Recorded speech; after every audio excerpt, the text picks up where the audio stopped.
Online वाले बच्चों को सभी को गुड मॉर्निंग और जय हिंद। हाँ भाई, अब स्टार्ट करते हैं अपना काम। कल हमने ग्रुप, ब्लॉक और पीरियड का आइडेंटिफिकेशन कर दिया था। अब आप में से बताओ किसको जो है ग्रुप, ब्लॉक और पीरियड का आइडेंटिफिकेशन को लेकर कोई डाउट है क्या? नहीं है ना? वो जो क्वेश्चन हमने किए थे वो आपने कर लिए थे? चलो, ये बढ़िया करा।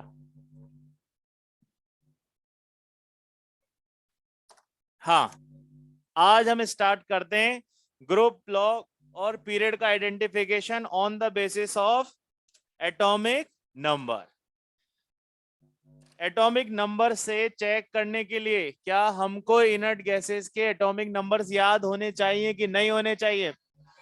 बोलो कौन कौन से होंगे? 10, 18, 36, 54 और 86 एंड 118। क्या बेनिफिट है इनका?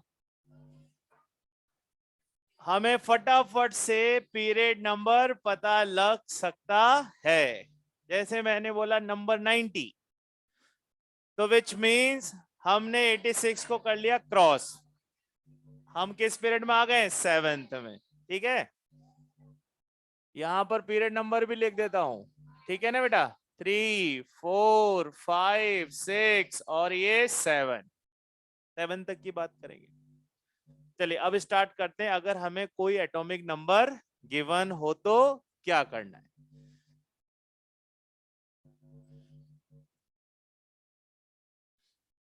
एटॉमिक नंबर का मतलब जेड। तो आपको ये तो याद है ही सही, इससे तो इंस्टेंटली आप पीरियड का आइडेंटिफिकेशन कर पाएंगे।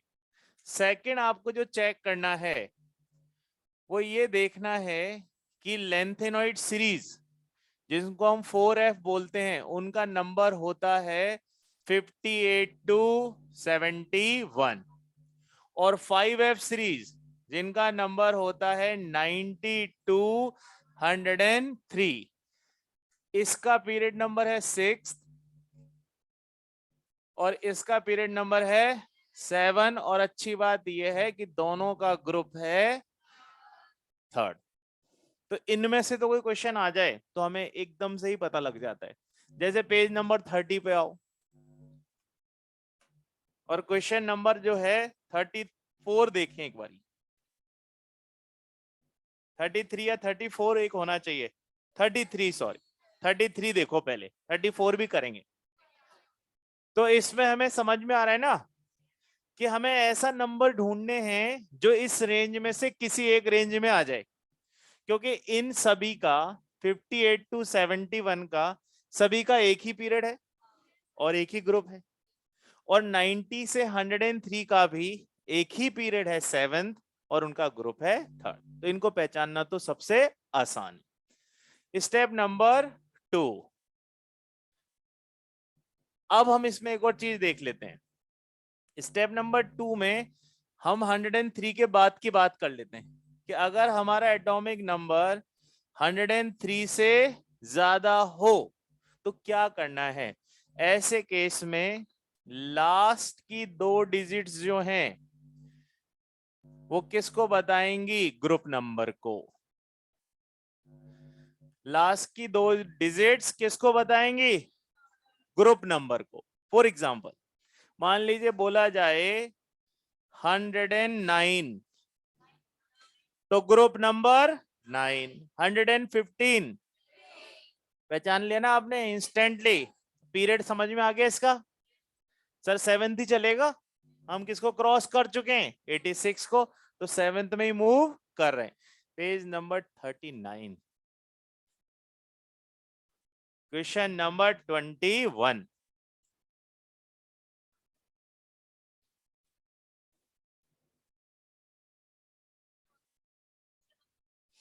Page number 39, question number 21।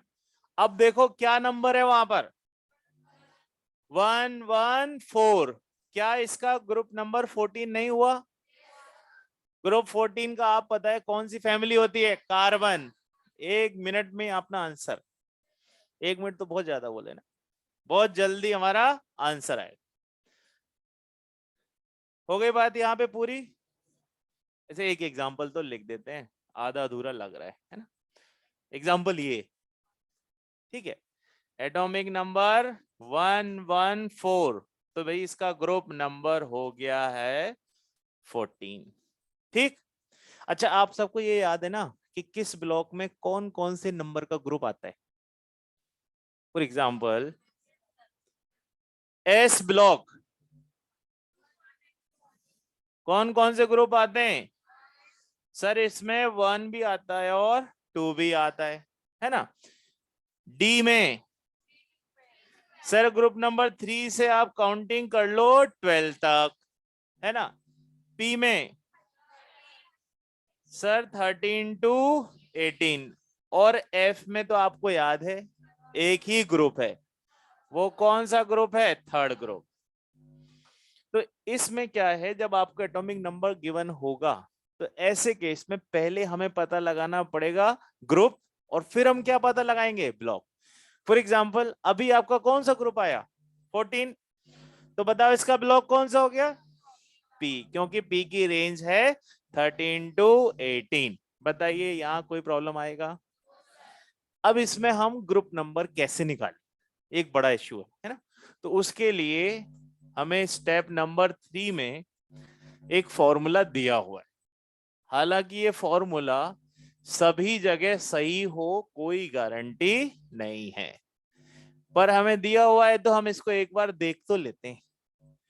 18 plus जो नंबर दिया हुआ हो वो, और माइनस नेक्स्ट इनर्ट गैस, यानी कि इसके बाद वाले नंबर की इनर्ट गैस को वहां पर रखना है। चलो स्टार्ट करते हैं एक बारी। फॉर एग्जाम्पल मान लीजिए आपको नंबर दिया हुआ है 33। क्या दिया हुआ है? तो सबसे पहले पीरियड बताओ।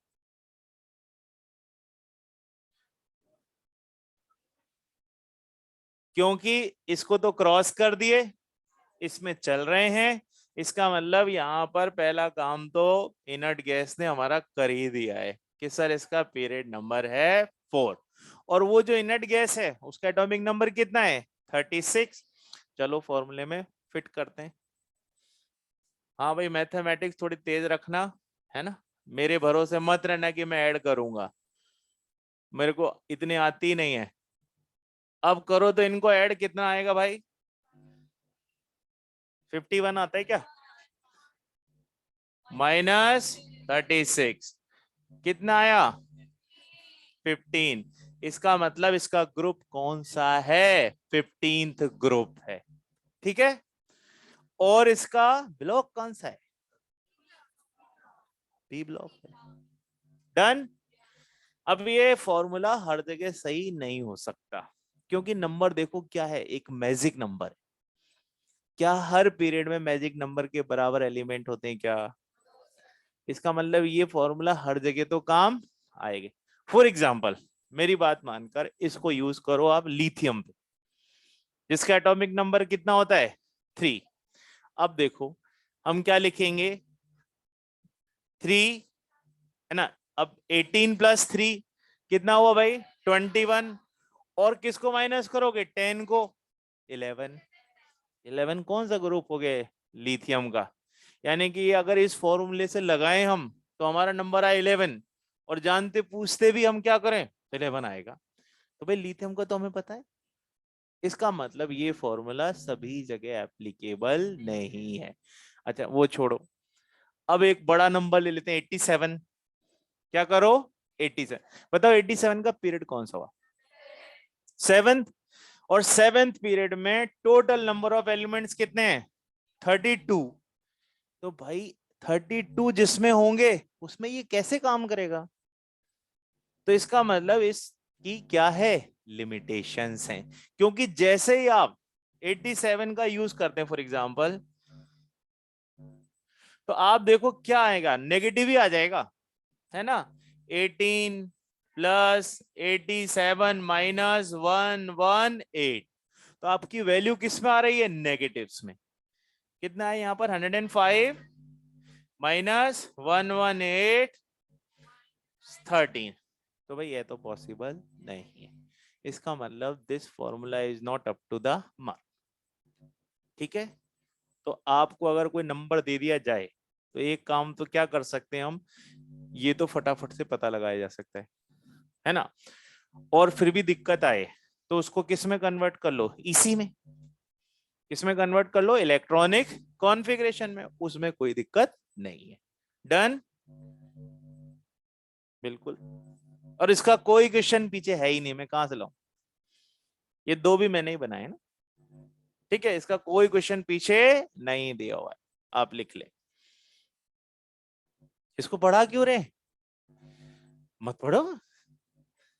भाई देखो क्या होता है, जैसे आपके पास मॉड्यूल है ना। अच्छा, हमारी दिक्कत क्या है, ह्यूमन नेचर है, ये आपकी नहीं मेरी भी है। जो चीज, जैसे मैं पहली बार फ्लाइट में बैठा, तो मेरे फ्लाइट की टिकट में क्या लिखा था, खाना। मैं बैठ गया, पर मैं पूरा टाइम यही सोचता रहा खाना कब आएगा, पता नहीं क्या आता, पर मेरे दिमाग में क्या घूम रहा था, यार खाना कब आएगा, क्यों, मेरे टिकट में लिखा हुआ है। अब वो आई मैडम, एयर होस्टेस, उन्होंने इंग्लिश में चपड़ चपड़ कुछ बोला। भाई वो तो इतनी तेज बोलती, मुझे कुछ समझ ही नहीं आया। मैंने लास्ट में अपनी इज्जत बचाने के लिए नो बोल दिया, है ना। मैंने लास्ट में क्या बोल दिया, नो। एक्चुअल में वो पूरी बात जो बोल रही थी उसका मतलब ये था कि आपको खाना नहीं चाहिए क्या, है ना। अब मेरे मेरे साथ मेरा दोस्त भी था, वो भी मेरे जैसा, जब मैं ऐसा तो वो भी ऐसा, हम दोनों ने बोला नो। एक्चुअल में उसको मुझ पे ज्यादा भरोसा था कि इसको थोड़ी ज्यादा इंग्लिश आती है। अरे पर यार इतनी सुपर फास्ट एक्सप्रेस में कैसे काम चलेगा, धीरे धीरे बोले तो समझ भी ले हम। आपने देखा उनको कितनी तेज तेज बोलते हो। अच्छा, उन्होंने जो इंस्ट्रक्शन दिए वो भी समझ के बाहर थे, है ना। हमें तो बस ये पता था कि अगर कुछ होगा तो ये फिर बताएंगे, यही पता था। ठीक है, अब उसने नो बोला, हम थोड़ी देर बैठे रहे, हमारा आने वाला था स्टॉपेज, है ना, कि भाई हमने देखा टाइम हो गया, घंटे डेढ़ घंटे में आ जाएंगे हम। हमने उसको जाके वापस से पूछा, मैडम वो what about my food, English में ही पूछा। उन्होंने इंग्लिश में ही जवाब दिया, आप तो मना कर चुके हो ना। मैंने कहा हमने कब मना किया, अरे सर मैंने आपसे पूछा आपने मना कर दिया, नहीं नहीं मैडम हमको तो चाहिए। और कम, उन्होंने कहा अब तो खत्म। मैंने कहा देखो मेरा मत दो, पर मेरे फ्रेंड का दो, क्योंकि आप तो चली जाओगी, है ना, ये मेरे को जिंदगी भर बोलेगा। ठीक है ना। तो भाई फूड आया, अब उस समय कोरोना था तो फूड तो आया नहीं, दो चार काजू बादाम आए, वो हमने खाए। और हम तो बिल्कुल मॉड्यूल में अगर ये दे रखा है तो बच्चा वो नहीं देखता कि सर ने सब कुछ पढ़ाया, ये क्यों नहीं पढ़ाया, इसको असर को आता नहीं होगा इसलिए नहीं पढ़ाया, इसलिए पढ़ा दी बेटा ना। पर मैं बताता भी जाऊंगा आपको कि इनऑर्गेनिक केमिस्ट्री में क्या क्या चीजों को हम ड्रॉप कर सकते हैं, है ना। हाँ बेटा, शॉर्ट का मतलब ये है एटॉमिक नंबर देखते सही किसको याद करो, नानी को, मतलब इनर्ट गैस को। और इनर्ट गैस से आप क्या पता लगाओगे, पीरियड नंबर। और एक बार पीरियड नंबर पता लग गया बेटा, तो फिर आप उसमें क्या निकालोगे, ग्रुप नंबर। और ये फॉर्मूला ग्रुप नंबर निकालने का है, but it is applicable to limited places. तो अगर आपका यहाँ माइनस आ जाए तो यहाँ क्या रख देना है, 32। इसका मतलब यहाँ पर ये ऐसा नंबर होगा जिस पीरियड में 32 एलिमेंट्स होते होंगे। क्या, हाँ फिर ये वैलिड है, इसमें कोई प्रॉब्लम नहीं है, इसमें कोई प्रॉब्लम नहीं है, ये वाला स्टेप बिल्कुल फिट है।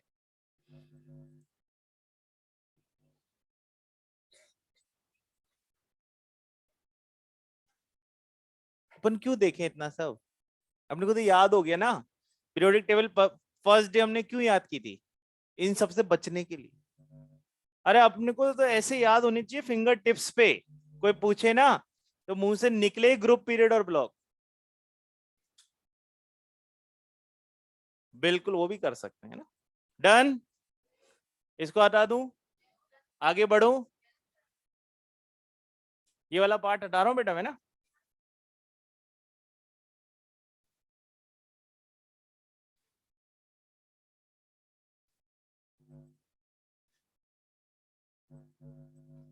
IUPAC for more than 100 atomic number। अब यहां पर हमें क्या समझ लेना है कि आपने ध्यान से देखा हो तो एक क्वेश्चन कंट्रोवर्शियल था, पेज नंबर बिगनर्स बॉक्स 2 का क्वेश्चन नंबर 8। दो कंट्रीज में वॉर छिड़ चुकी है वहां पे, है ना। देखो आप बिगनर्स बॉक्स 2 का क्वेश्चन नंबर 8 पेज नंबर 13 पर दो लोग लड़ रहे हैं कि भाई ये जो है RF रदरफोर्डियम, इसका नाम सोवियत वालों ने क्या रख दिया, है ना।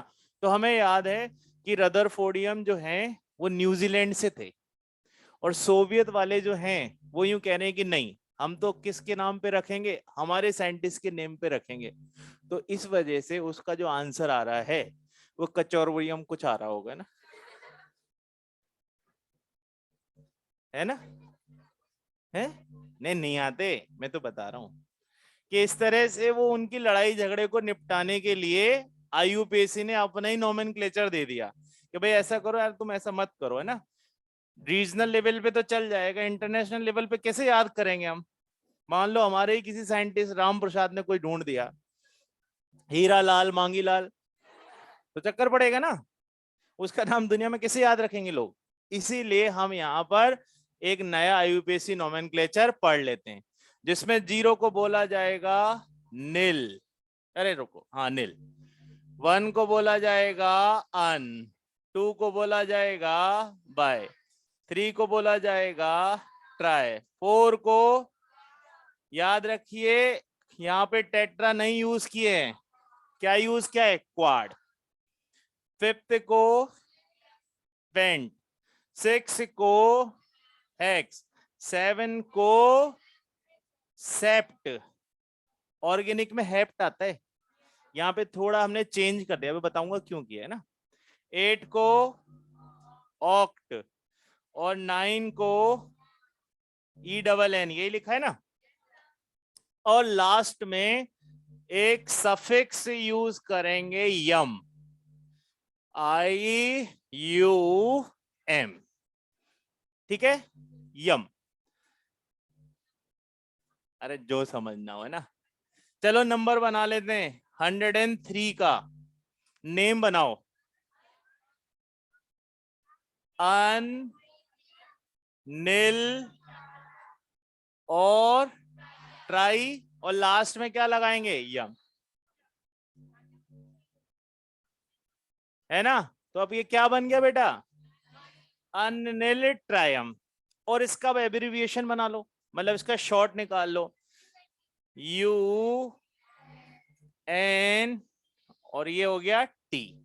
तो ये इसका क्या बन गया है, एक सिंबल भी बन गया है।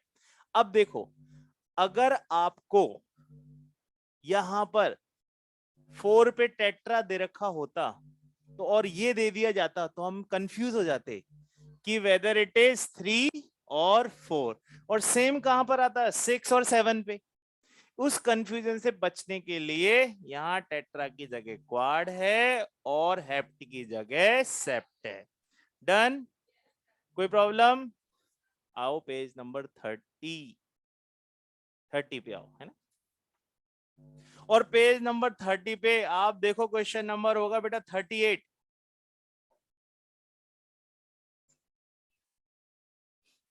38। अब हमें समझ में आता है कि हर एक मोर देन 100 के लिए कितने एब्रिविएशंस चाहिए, 3। कोई सा भी नाम बना के देख लीजिए, इसलिए वहां पर उसका आंसर क्या रहेगा, जहां पर दे रखा हो 3। ठीक है, कोई डाउट, बस हो गया, लिख लीजिए। ऑर्गेनिक केमिस्ट्री की IUPAC चलेगी कई दिन, और हमने 5 मिनट में IUPAC एंड, है ना।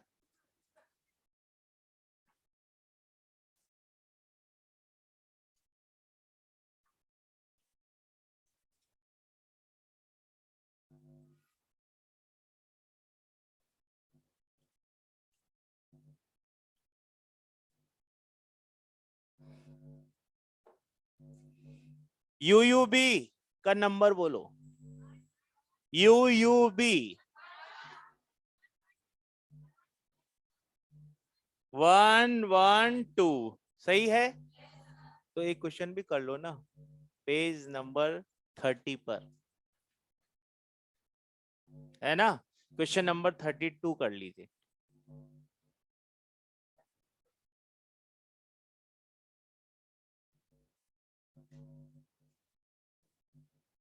वो आपसे कह रहा है कि टोटल डिस्कवर्ड एलिमेंट कितने हैं 112।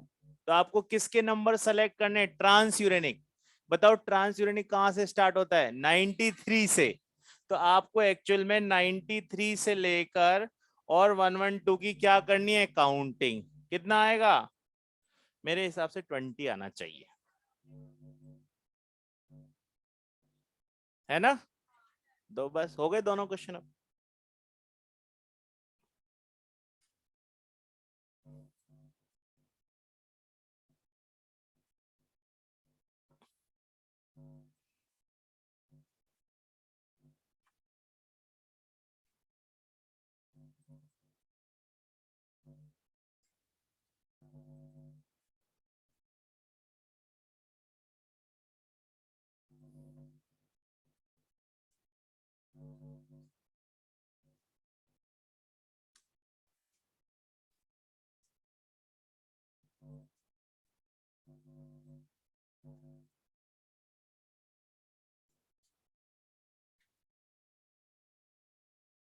हाँ, अभी आपसे जब भी कोई क्वेश्चन पूछेगा बेटा ट्रांस यूरेनिक का, तो वो मेंशन कर देगा आपको कि आपकी काउंटिंग कहां तक जानी चाहिए। पर ये तो फिक्स है ना कि हम स्टार्ट कहां से करेंगे? 93 से। एंड कहां करेंगे ये वो आपको देगा। मान लीजिए 118 होता तो 26 हो जाता। 118 का एब्रिविएशन क्या बनेगा? यू यू ओ, है ना। फिर यू यू हो जाता।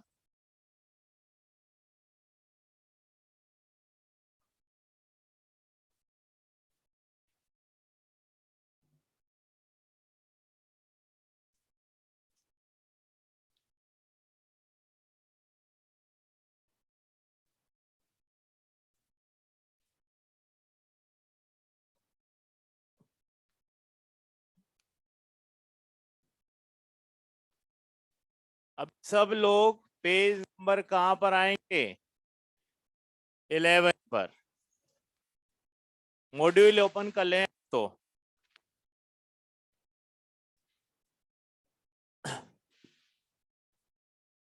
पेज नंबर 11 पर आ गए बच्चे?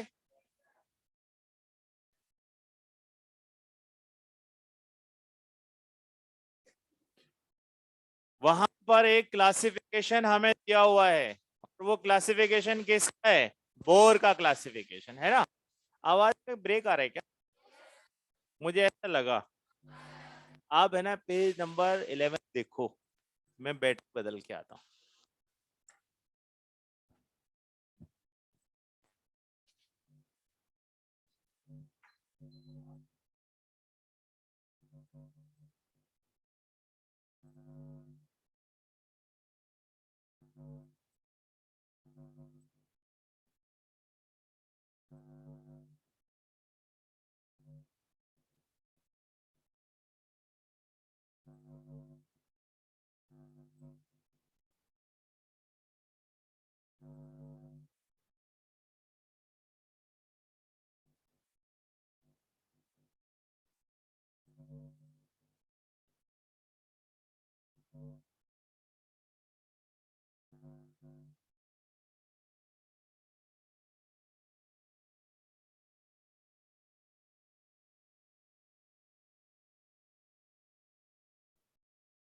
Hello hello.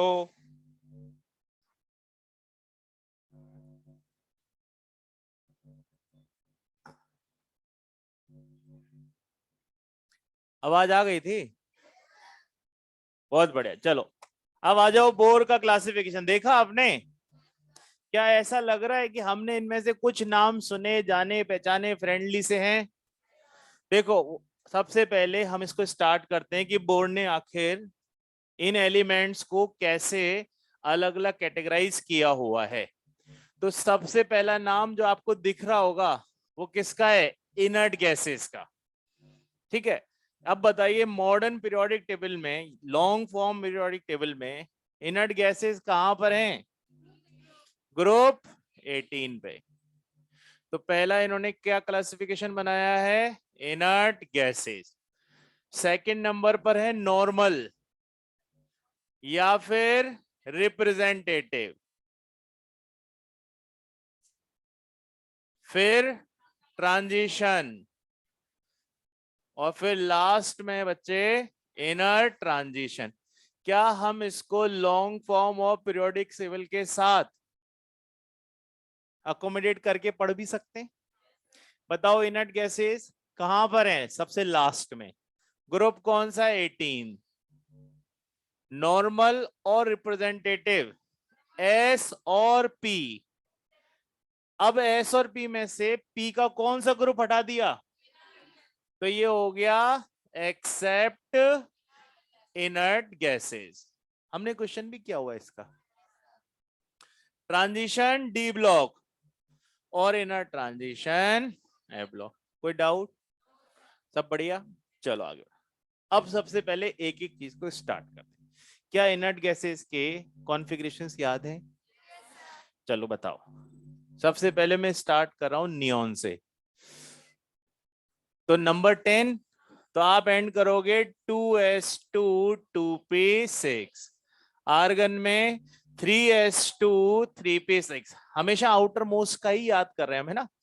क्रिप्टॉन में 4s2 4p6। फिर बोलो जिनॉन में 5s2 5p6। और रेडॉन में बोलिए 6p6। इसका मतलब हम ऐसा बोल सकते हैं कि इनके पास जो जनरल इलेक्ट्रॉनिक कॉन्फ़िगरेशन है वो है S2 और P6, है कि नहीं? बस किसको ड्रॉप कर दीजिए? हीलियम को। हीलियम तो एक्सेप्शन है क्योंकि उसको होना चाहिए था S में, बट कहां रख दिया है? इनर्ट में, on the basis of property. तो हम यहां पे लिख लेते हैं एक्सेप्ट हीलियम। कोई डाउट इस बात को लेकर? कॉन्फ़िगरेशन मैंने ये कैसे लिखा है समझ में आ रहा है?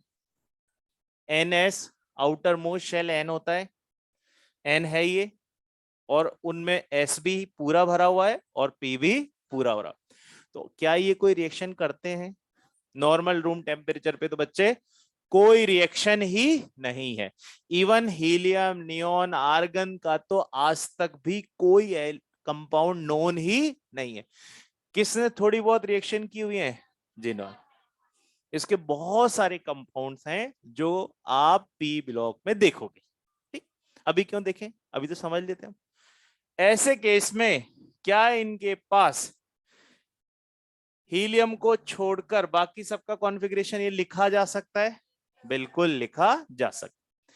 तो मैं पहले कॉन्फ़िगरेशन लिखूंगा और फिर उससे कौन सा कॉन्फ़िगरेशन बनाऊंगा? जनरल। तो इनर्ट गैसेस का क्लियर हो गया। ठीक, अब आ जाओ किस पे? नॉर्मल। ठीक है, नॉर्मल का भी ऐसा ही बनाना है ना।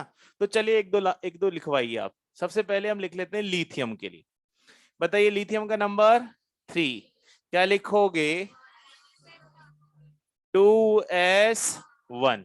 डन। Beryllium 1s2 2s2। अच्छा, जब 2 आ जाता है तो s भी होता है और p भी होता है। तो अभी 2p क्या चल रहा है? क्यों? क्योंकि अभी इलेक्ट्रॉन ही नहीं है सर, है ना। तो यहां भी 2p क्या रहेगा? 0। अब बताओ बोरोन में क्या हो गया? 1s2 2s2 2p1। और मैं इसको मैक्सिमम कहां तक पहुंचा सकता हूं? 5 तक। क्यों? क्योंकि 6 वाला तो आए, तो यहां मैक्सिमम क्या जाएगा? 5। तो अब देखो ये n है, तो n s में 1 भी हो सकता है और 2 भी हो सकता है, रेंज है। तो 1 से 2 लिख लो भाई। और np में 0 भी हो सकता है और मैक्स टू मैक्स 5 जा सकता है। इसलिए इनका कॉन्फ़िगरेशन बन गया NS1 और 2 NP025। क्लियर हुई बात? NP को 0 से क्यों स्टार्ट किया? क्योंकि जब S के लिख रहे होंगे तो P खाली होगा, और P है तभी तो हम सेकंड पीरियड में इनको फिल करेंगे, है ना। और मैंने बोला था जैसे ही कोई पीरियड स्टार्ट होगा तो जिस नंबर का पीरियड है उसके सारे सब शेल जुड़ गए हैं। जैसे सेकंड पीरियड है तो सेकंड शेल, और सेकंड शेल में कौन कौन से सब शेल, S और P। अब उसको भरते किसके अकॉर्डिंग है, N+L के अकॉर्डिंग। बताइए थर्ड पीरियड में क्या थर्ड शेल आया है कि नहीं? बिल्कुल सर। थर्ड शेल में कितने इलेक्ट्रॉन जा सकते हैं? 2n²।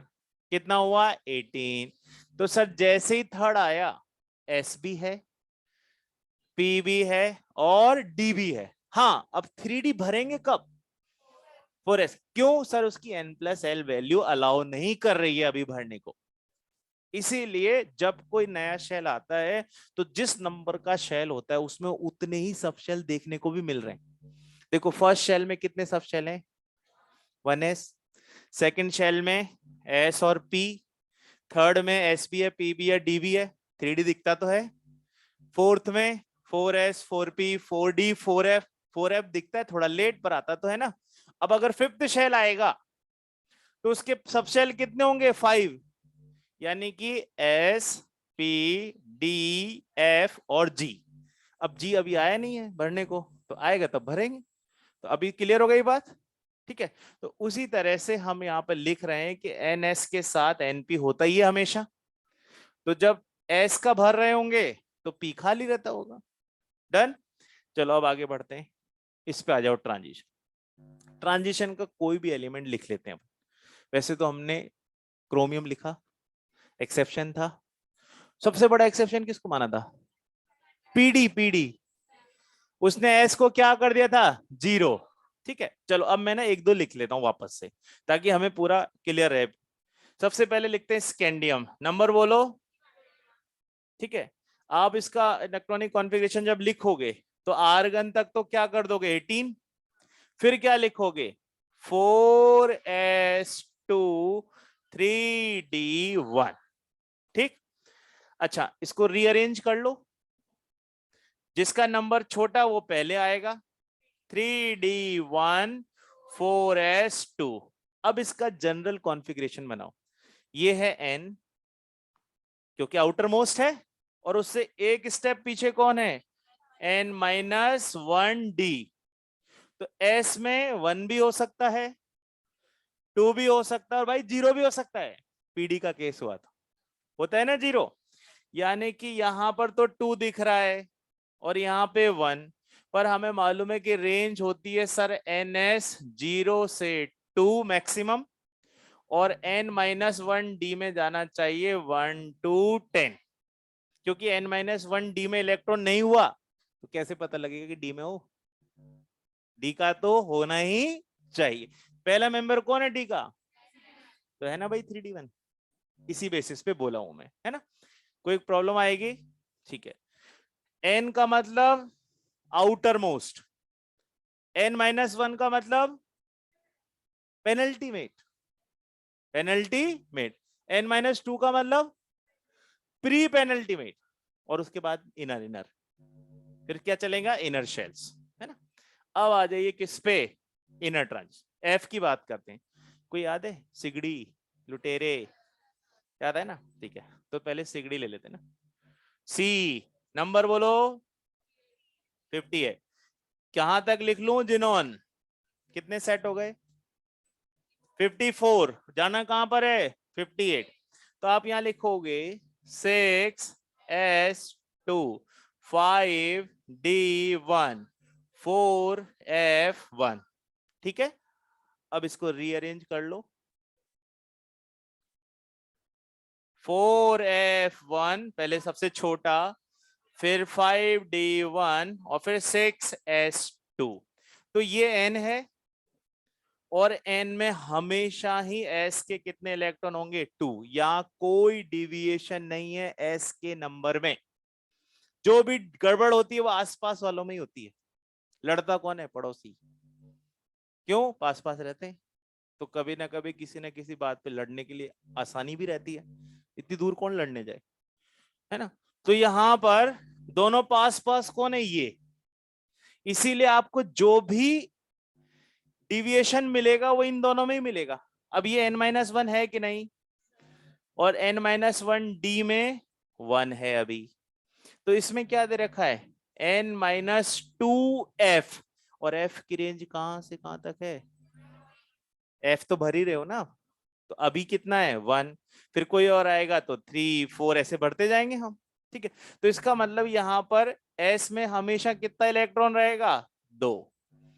अच्छा, डी में क्या पॉसिबिलिटी है कि सर 0 भी हो सकता है और मैक्सिमम 1, बाकी सारे इलेक्ट्रॉन किधर दिखने चाहिए? n-2f, 1 to 14। बन गया कॉन्फ़िगरेशन? कोई प्रॉब्लम आएगी? बस लिखो, आप चाहो ना तो ये सब लिखने की जरूरत है नहीं, क्योंकि आपको याद है। यहाँ पर हम तो लिखेंगे, बात वही है ना कि टिकट में तो फूड लिखा है तो खाना ही है।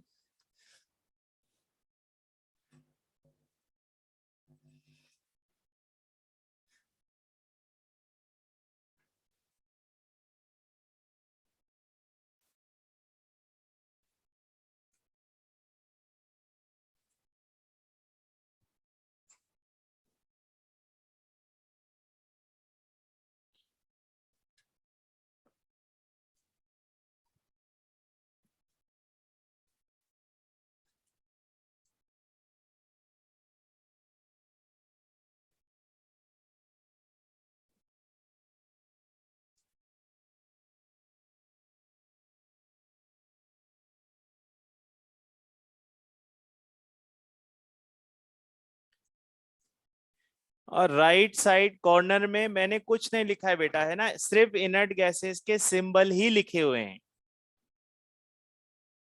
जैसे फर्स्ट आपको जो कटा हुआ दिख रहा होगा ना, वो हीलियम है, नियोन है, आर्गन है, क्रिप्टॉन है।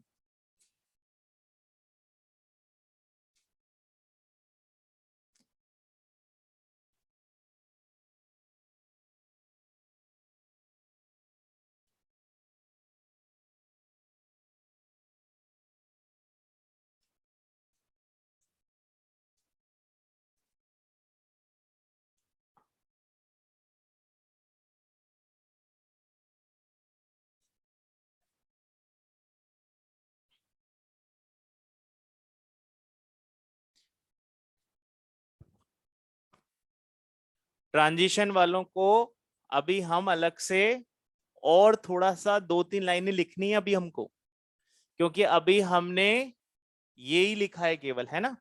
फिर हमें याद है, उसमें आपने 12th की बुक में भी पढ़ा होगा कि कुछ एलिमेंट्स को हम ट्रांजिशन कंसिडर नहीं करते। याद है ना आपको? एक बहुत फेमस सेइंग सी रहती है, all ores are mineral but all minerals are not ore.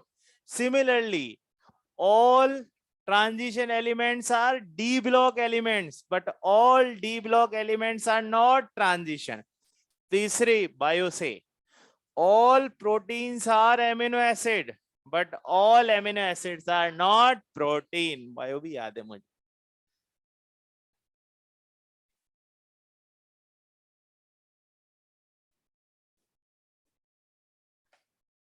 तो हम ट्रांजिशन के लिए कुछ लाइन अलग से लिखेंगे, पहले आप इसको पैक कर दे। एन किसको बोलेंगे? आउटर मोस्ट को। n-1 किसको बोलेंगे? उसने n की वैल्यू से एक नंबर कम को। मान लो लास्ट में 4s2 3d5 आया, क्या आया? तो बताओ n क्या है? 4, है ना। गड़बड़ मत कर देना कि जो लास्ट में दिख रहा वही n हो, जैसे यहां पे गड़बड़ हो सकती है। सबसे बड़ा नंबर ही n है, उससे एक नंबर पीछे n-1 है, इसलिए हमने इसको फिर ऐसे अरेंज कर लिया।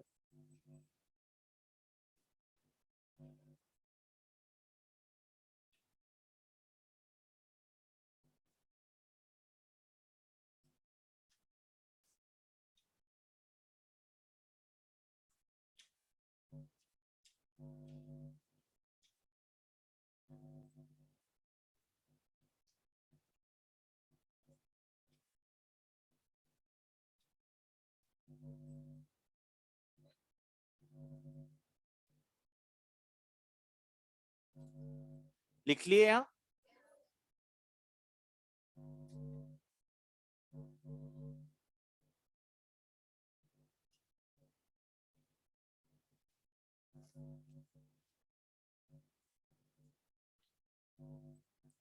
सिपाहियों थोड़ा तेज मार्च करो, ऐसा ना हो लड़ाई खत्म हो जाए हम तब पहुंचे।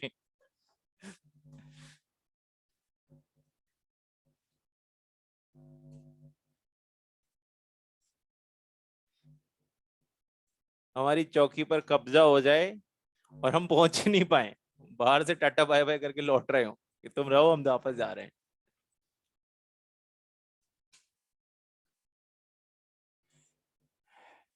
पूरे संज्ञान में 1 और 2 में एक ही लीडर है ये। क्या आपको इस बात का एहसास है?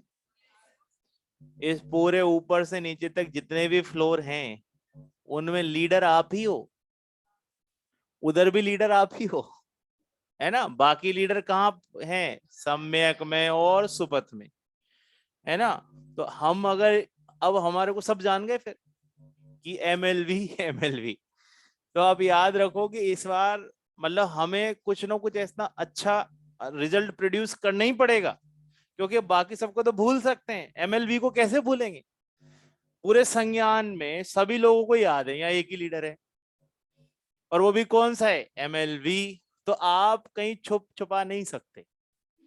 रिजल्ट के बाद अपना मुंह भी दिखाने लायक रहे, आपका भी मेरा भी, क्योंकि अब हम भी जाते हैं तो हमसे भी लोग कहते हैं एक ही तो लीडर के सर से ये लोग यही तो घूमते रहते हैं, हम 4-5 लोग जो पढ़ाते हैं आपको।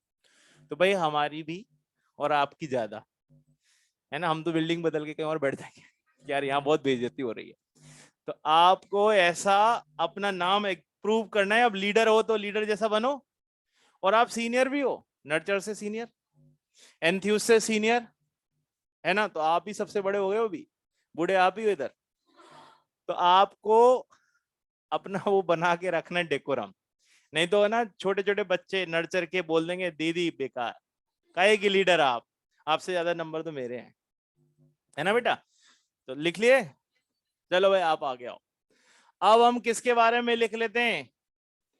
जिनको ट्रांजिशन कंसीडर नहीं किया है, तो डी में, पर क्या कंसीडर नहीं किया? ट्रांजिशन। अच्छा उनको डी में क्यों रखा है फिर? Because last electron moving into D subshell, that's why they are placed in D, but their one property is not matching with these, that's why they are not known as transition। ठीक है, तो आप एक note डालिए।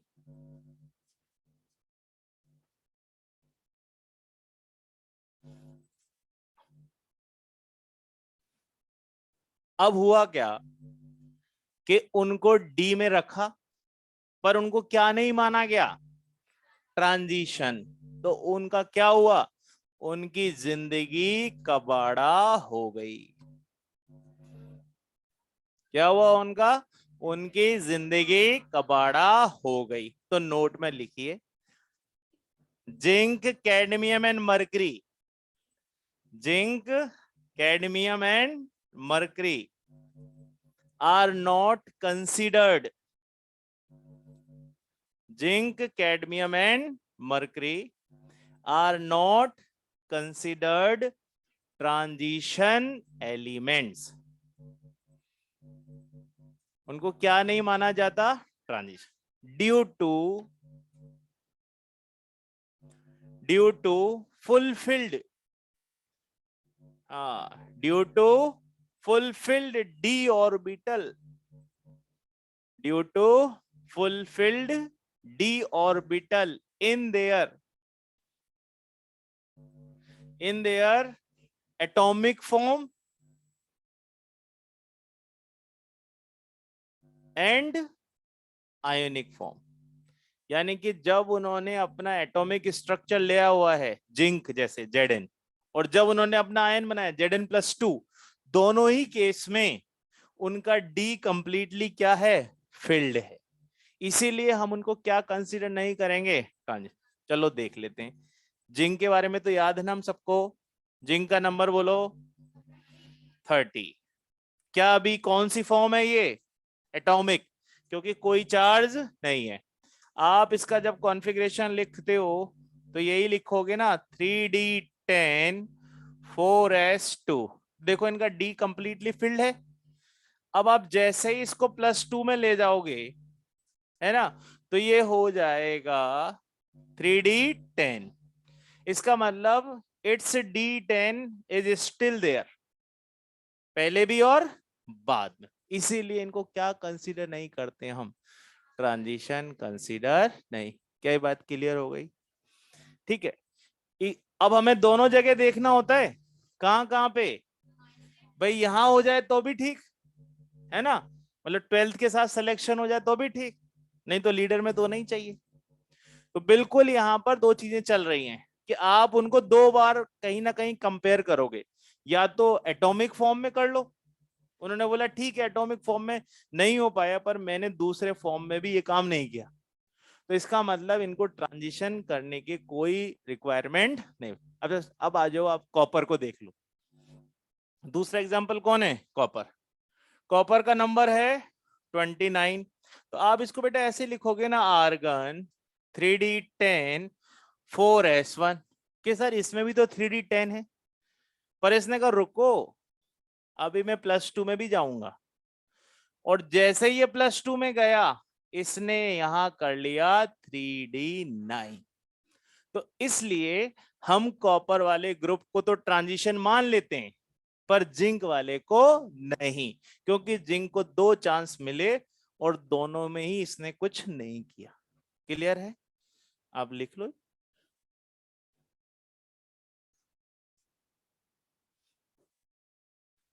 आपकी कौन सी form चल रही है अभी, आयोनिक।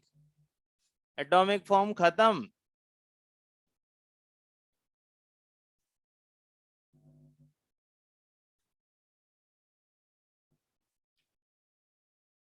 ठीक, ये कौन फिनिश हो गया अपना, बोर।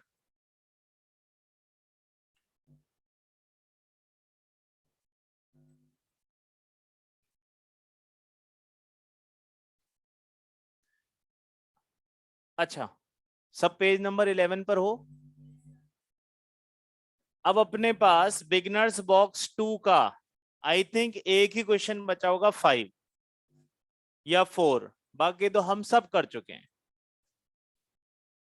पेज नंबर 12 पर एक ही क्वेश्चन बचा है बेटा अपना, है ना, 5। बाकी हमने बिगनर्स बॉक्स 1 पूरा कर लिया है, या बिगनर्स बॉक्स 2 पूरा कर लिया। अब हम क्या देखेंगे, page number 11, some important points पे।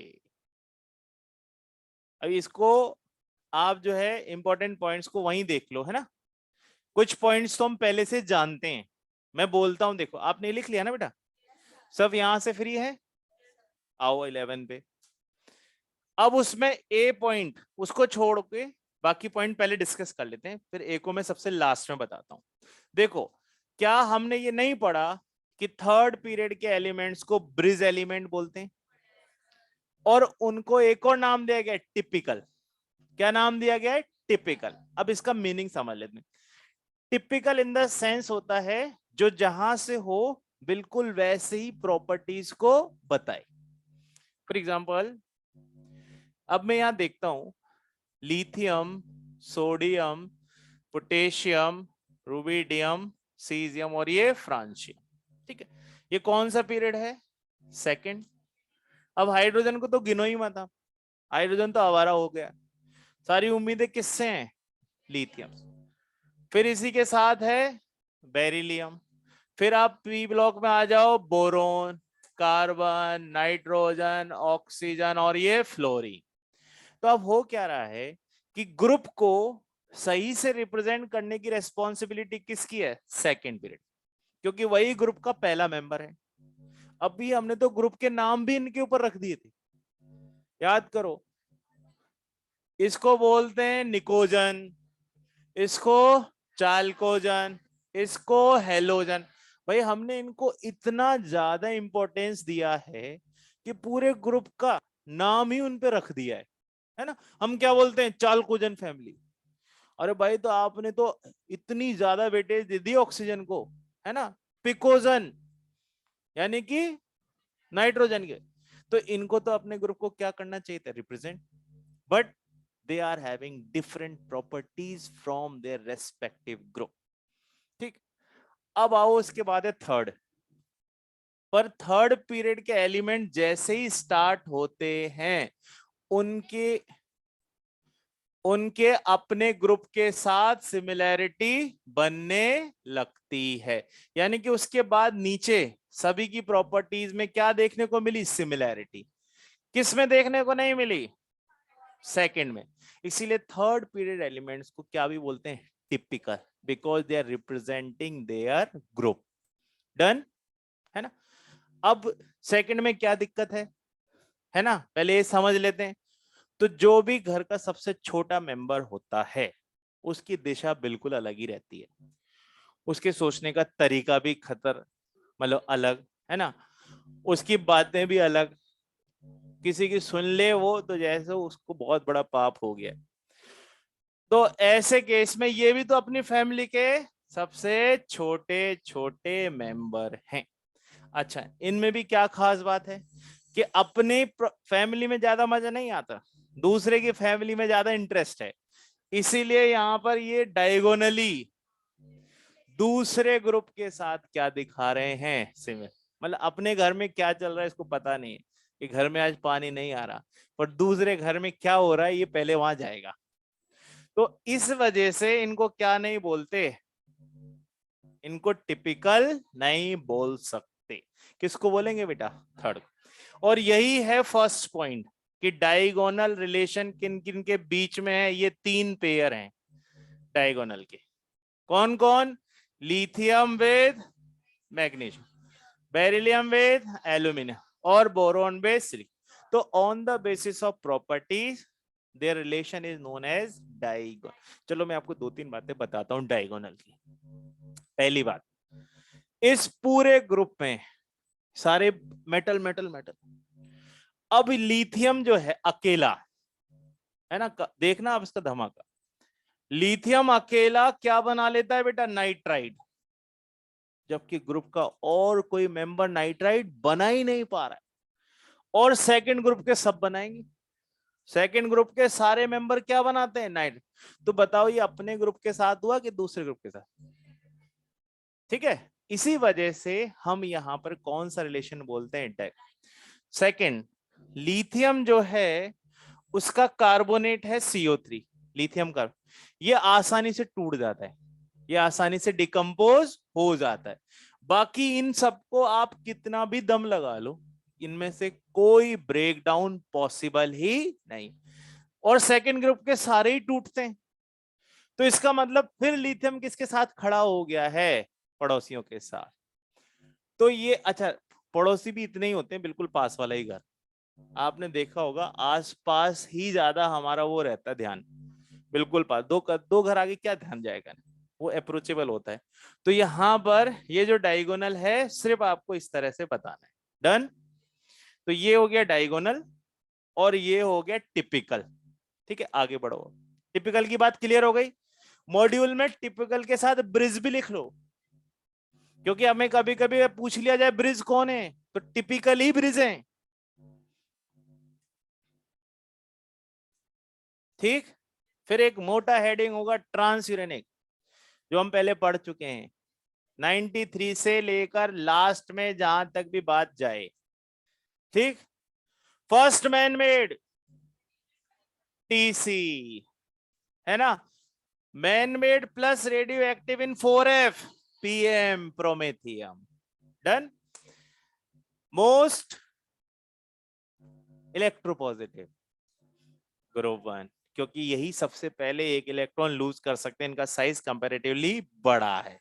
मोस्ट इलेक्ट्रोनेगेटिव ग्रुप 7, यही सब चल रहा होगा उसमें, है ना। किन की valency 0?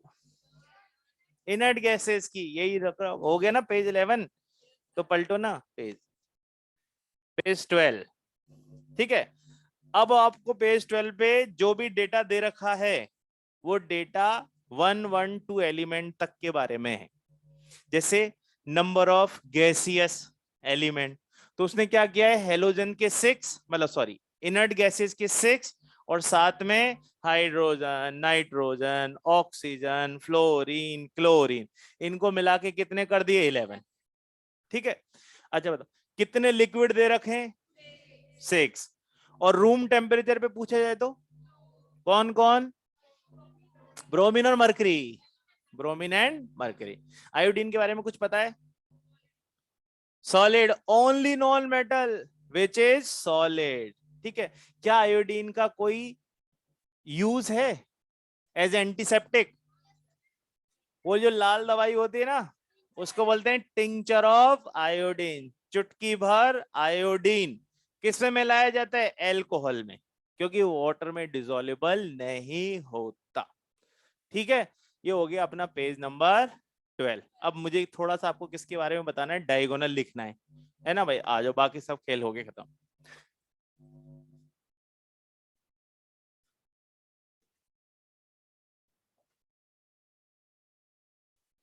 Lithium, beryllium, boron, carbon, lithium with magnesium, beryllium with aluminium और बोरोन विद सिलिकॉन।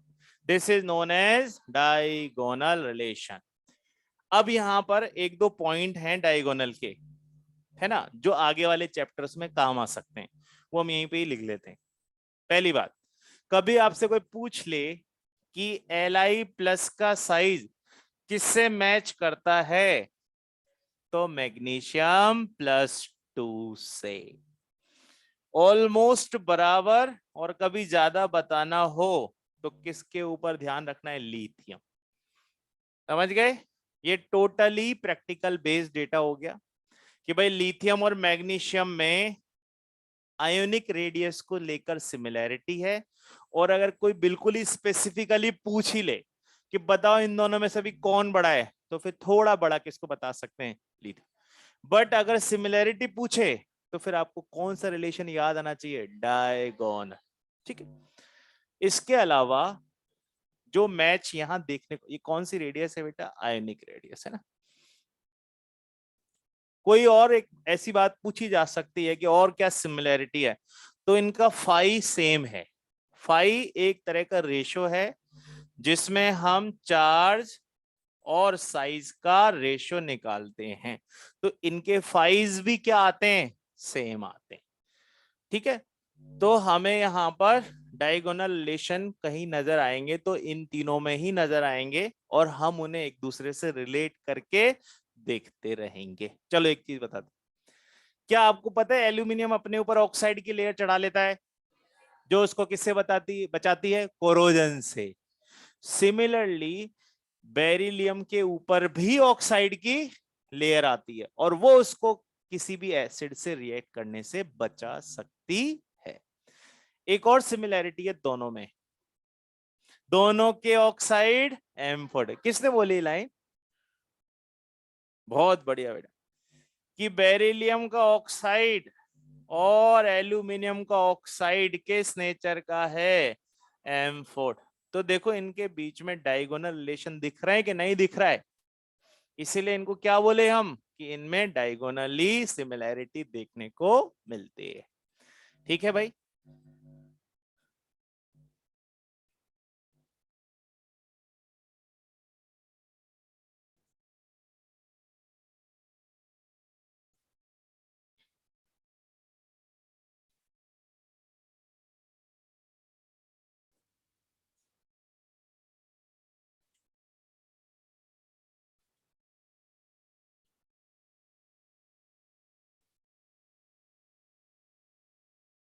क्या मतलब होता है एम्फोटेरिक का,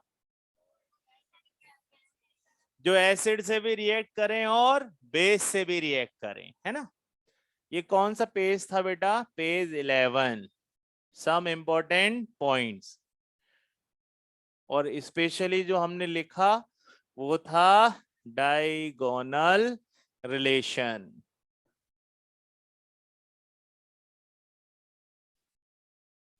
अब आप सबसे इंपॉर्टेंट टॉपिक की तरफ आ रहे हो, जो हम बोल सकते हैं कि अब नीट के पॉइंट ऑफ व्यू से हमारा जो टॉपिक है स्टार्ट हो रहा है 3-4 दिनों के बाद।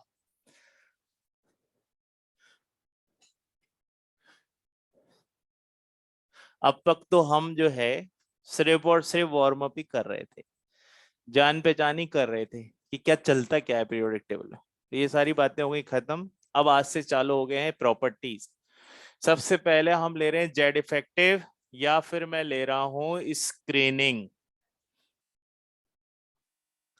अच्छा, पीरियोडिसिटी का मतलब तो पता है ना, क्या होता है, रिपीटेशन। किसकी वजह से आएगा repetition, outer most electronic configuration. क्या ये एक पर्टिकुलर गैप के बाद आता है, वो गैप कितना होता है, मैजिक नंबर। क्या थे मैजिक नंबर, 2, 8, 8, 18, 18, 32, 32। ये बात दोबारा लिखने की तो नहीं है, यहीं से स्टार्ट करें। चल आ जाओ, अब पहले समझो। सभी लोग सारे काम धाम छोड़ के इधर देखिए। अब यहां समझते हैं कि हमारे पास एक टर्म होती है जिसको हम बोलते हैं जेड। जेड क्या होता है बेटा, एटॉमिक नंबर। ये नंबर किसके इक्विवेलेंट होता है, नंबर ऑफ प्रोटॉन। क्या किसी एटम के न्यूक्लियस में प्रोटॉन ही होते हैं प्लस न्यूट्रॉन, बट चार्ज कौन लगा सकता है, यानी कि इसको क्या भी बोल सकते हैं, न्यूक्लियर चार्ज। ठीक है। अब किसी एटम में, फॉर एग्जांपल ये मैंने एक एटम ले लिया, इसका ये सेंटर यानी कि न्यूक्लियस जिसमें प्रोटॉन है एक, और उसके पास एक ही इलेक्ट्रॉन। क्या प्रोटॉन का पूरा अट्रैक्शन इस इलेक्ट्रॉन के ऊपर है, क्योंकि वन एंड ओनली इकलौता, तो रहेगा पूरा। पर जैसे ही कोई दूसरा इलेक्ट्रॉन आ गया, this attraction will be divided. ठीक है, डिवाइड क्यों हो गया भाई, कि सर पहले एक ही जगह ध्यान लगाना था, अभी दो जगह लगाना पड़ रहा है। तो जैसे जैसे इलेक्ट्रॉन का नंबर बढ़ेगा, ये अट्रैक्शन भी बढ़ेगा। और जब ऐसा होगा तो फिर पहले जो 100% यहां था उसमें से कुछ कम हुआ कि नहीं हुआ। ठीक है, तो इसका मतलब जब हमारे पास एक से ज्यादा इलेक्ट्रॉन हो जाते हैं तो न्यूक्लियर चार्ज थोड़ा सा रिड्यूस हो जाता है। उसी को मैं क्या बोलूंगा, इफेक्टिव न्यूक्लियर चार्ज, यानी कि जेड इफेक्टिव का पूरा नाम क्या है, इफेक्टिव न्यूक्लियर। ये कब कैलकुलेट होगा, जब मेरे पास एक से ज्यादा इलेक्ट्रॉन होंगे। क्या ये हाइड्रोजन पे निकाला जा सकता है, सर उसके लिए जेड भी यही है और जेड इफेक्टिव भी यही है, क्योंकि उसके लिए कोई और कंपटीटर आया ही नहीं। पर जैसे ही दो हुए बेटा, हमें वहां पर फिर क्या कैलकुलेट करना पड़ेगा, जेड इफेक्ट। और जो जेड इफेक्टिव हम निकाल रहे हैं उसके लिए मुझे मालूम है कि मुझे किसका याद रखना है, न्यूक्लियर का टोटल चार्ज, जो किससे रिप्रेजेंट होता है, जेड से। तो जेड माइनस, और इसने जितना कंज्यूम किया वो लिख दें, तो जेड इफेक्टिव आएगा कि नहीं आएगा। वो मान लीजिए हम एक सिंबल ले लेते हैं सिग्मा। तो यहां पर जेड इफेक्टिव की कैलकुलेशन करने के लिए आपको दो ही चीजें पता होना चाहिए। फर्स्ट जेड, तो जेड तो पता होता है। मैंने बोला सोडियम, आप बोलोगे 11। मैंने बोला एल्यूमिनियम, आप बोलोगे 30। अब क्या निकालना है, सिग्मा। यहां सिग्मा क्या है, वो ये जो लगा रहा है इसकी वजह से, यानी कि पहले ये इंडिविजुअली अकेला था, इसके आने से इसका अट्रैक्शन कम हुआ, तो वो जो कम हुआ वो किसकी वजह से कम हुआ, दूसरे इसी के जैसा आ गया।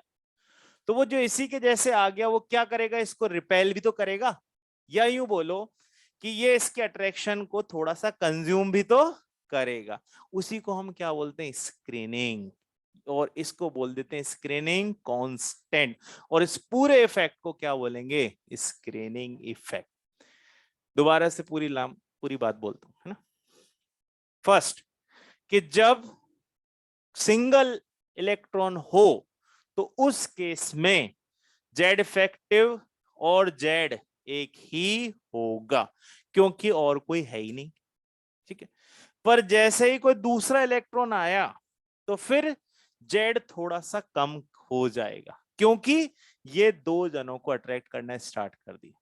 अब मान लो 3 हो गए तो 3 को करेगा। तो ऐसे धीरे धीरे टोटल जो न्यूक्लियर चार्ज होगा वो क्या होने लगेगा, रिड्यूस। तो हमें जो नेट दिखाई देगा उसी को मैं क्या बोलूंगा, इफेक्टिव न्यूक्लियर चार्ज। जैसे हम कुछ खरीदने गए, वहां पे टैग लगा हुआ है 1000 का, पर उसने आपको 10% डिस्काउंट दिया, तो आपने 1000 थोड़ा ना दिए, उसने 10% का डिस्काउंट काट कर आपको क्या बता दिया, इफेक्टिव प्राइस। वही यहां पर हो रहा है कि हम टोटल प्राइस यानी कि जेड में से डिस्काउंट माइनस करेंगे। हालांकि ये डिस्काउंट इसके लिए तो बहुत ही बेकार है, क्योंकि ये तो इसके अट्रैक्शन को क्या कर रहा है, कम कर रहा है ना। तो हम यहाँ पर इसी चीज को कैलकुलेट करेंगे, ये कांस्टेंट है, और इस कांस्टेंट को हम कौन सा कांस्टेंट बोलते हैं, स्क्रीनिंग कांस्टेंट, और इनकी वैल्यू देंगे स्लेटर, उनको बोला जाएगा Slater's constant. Z stands for, page number 30, और उस पर होगा एक बहुत ही भयंकर क्वेश्चन 41।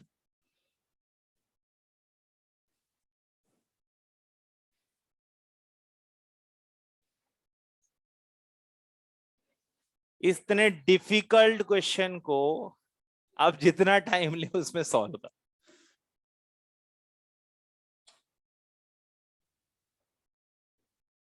ये तो हटा दिया जाए ना, ठीक है, इसको सॉल्व करके देख लेना आप, यही आंसर आना चाहिए। चलिए कुछ बातें और समझ लेते हैं। जब हमारे पास मल्टी इलेक्ट्रॉन सिस्टम आ जाए, मल्टी इलेक्ट्रॉन किसको बोलेंगे, एक से ज्यादा सब मल्टी, ठीक है। मल्टी इलेक्ट्रॉन सिस्टम आ जाए, दो से ज्यादा के लिए क्या सीन रहेगा।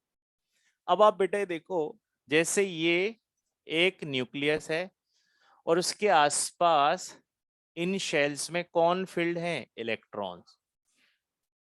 तो आपको याद है सबसे बाहर वाले शेल को एन बोलते हैं, उसके बाद वाले को n-1, और इसको बोलेंगे n-2, और जो भी चलता हो, जितने डिपेंड करेगा, है ना।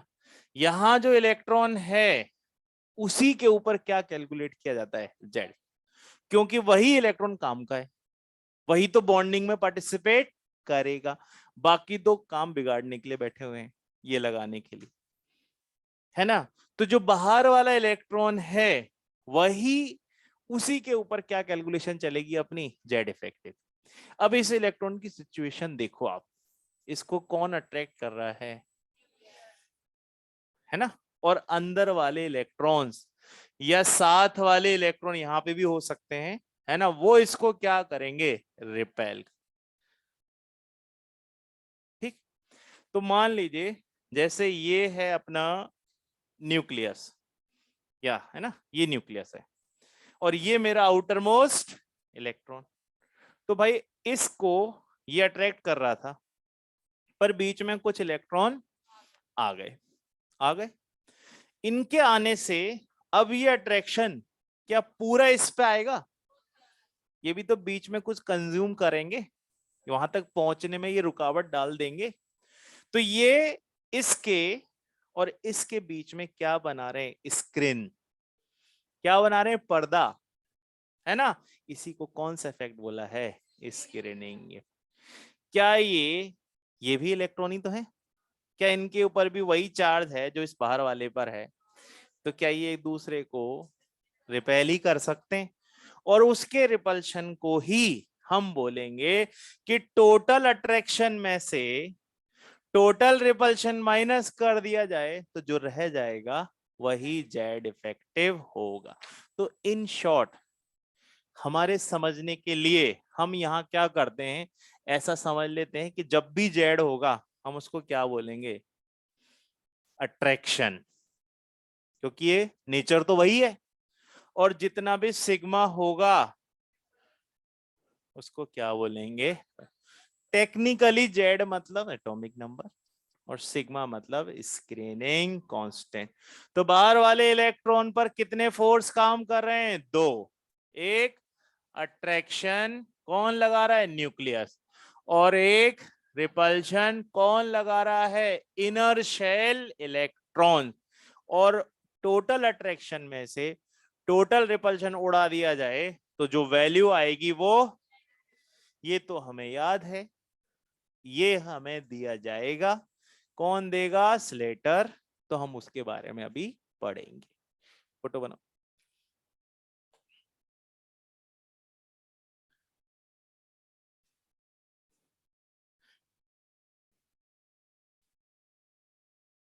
न्यूक्लियस मतलब अट्रैक्शन, इलेक्ट्रॉन मतलब रिपल्शन, बस ये है कहानी।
बना लिया।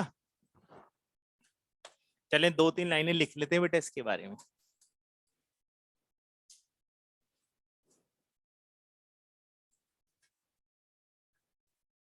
लिखिए,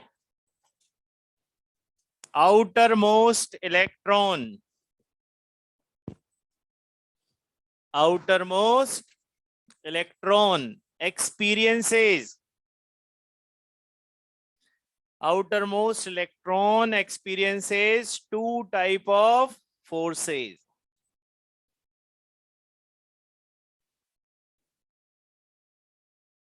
Outermost electron experiences two type of forces, repulsion and attraction. Repulsion and attraction.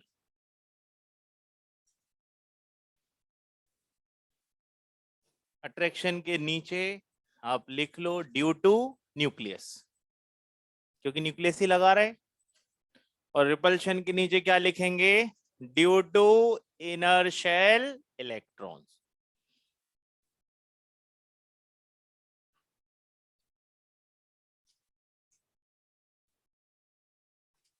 ठीक है, नेक्स्ट लाइन में आओ। Outermost electron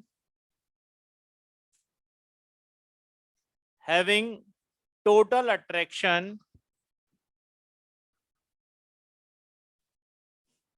outermost electron having total attraction is known as nuclear charge. क्या बोलेंगे उसको अपन, न्यूक्लियर चार्ज। ये बात हमने सबसे पहले की है ना। ब्रैकेट में क्या लिखोगे, Z। इनर शेल इलेक्ट्रॉन्स, हाँ, inner shell electrons apply repulsion to valency electron, apply repulsion to valency electron or consume attraction of nucleus, comma, is known as shielding या screening, is known as shielding और screening effect, bracket में sigma, shielding और screening. वो उसको बचाते भी तो हैं, इसलिए शील्डिंग भी बोल देते हैं कभी कभी, स्क्रीनिंग भी बोल देते हैं कभी कभी, है ना। Last final point, so valency electron having reduced attraction,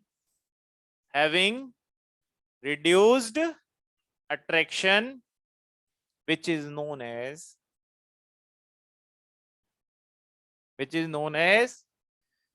effective nuclear charge or Z effective। Formula क्या लिख लेंगे वहां पर, Z माइनस सी। Z मतलब टोटल अट्रैक्शन, सिग्मा मतलब टोटल रिपल्शन।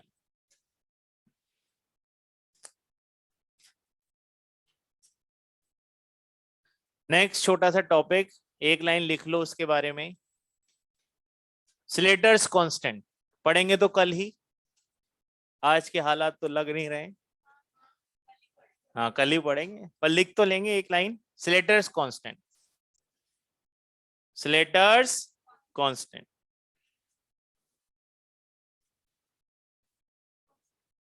हाँ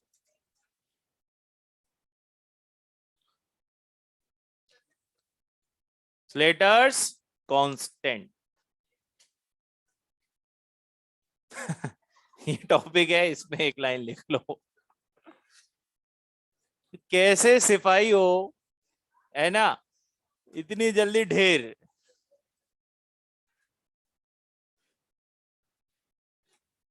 मतलब अगर ये यहाँ पर ना हो ना क्लॉक, तो भी हम बैठ सकते हैं, बट ये जब दिखती है ना और ये घूमती है, तो फिर हम भी इसके साथ साथ घूमते हैं, है ना। जैसे ये आई 1 पर, तो हमारा कुछ लेवल डाउन, 1 5 पर 80% डाउन, 1 10 पे फ्लैट, फिर उठाना पड़ता है, हेलो भाई थोड़ा सा जागो, है ना। तो स्लेटर्स कांस्टेंट पे लिखो, जागो भाई जागो। The values of screening constant, the values of screening constant are known as, देखो मैं तो वैसे बहुत कम लिखा रहा हूं, are known as Slater's constant।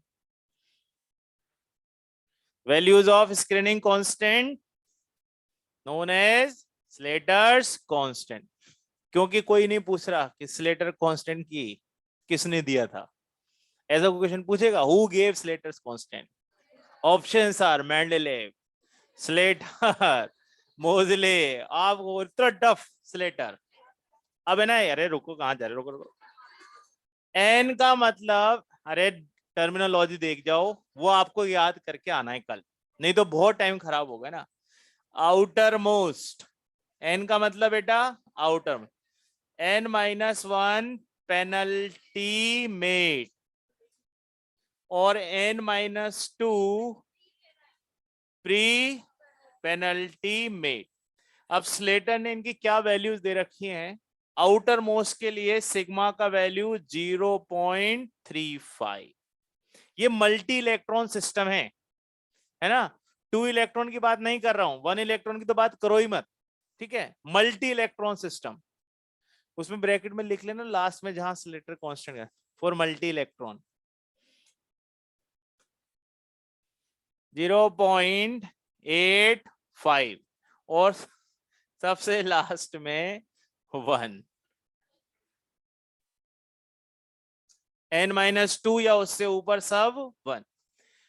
अब आज आपको क्या करना है मैं बता दूं थोड़ा सा, आप सबको ये वैल्यूज एटलीस्ट इतनी याद हो जाएं कि बाहर 0.35 था सर, फिर 0.85 था सर, और फिर लास्ट में 1 है। हम इसकी कैलकुलेशन करेंगे, इसका कोई क्वेश्चन नहीं आता, ठीक है, पर हम कैलकुलेशन से कोई रिजल्ट बनाएंगे, इसलिए कैलकुलेशन करके देखेंगे। आज के लिए इतना ही। Thank you very much. Jai Hind. अरे बे मेरे को नहीं जाने दोगे, देखो जाने का आप भाग रहे हैं। वो एक तो बाहर से देख रही है कि अभी कुछ चल रहा है क्या।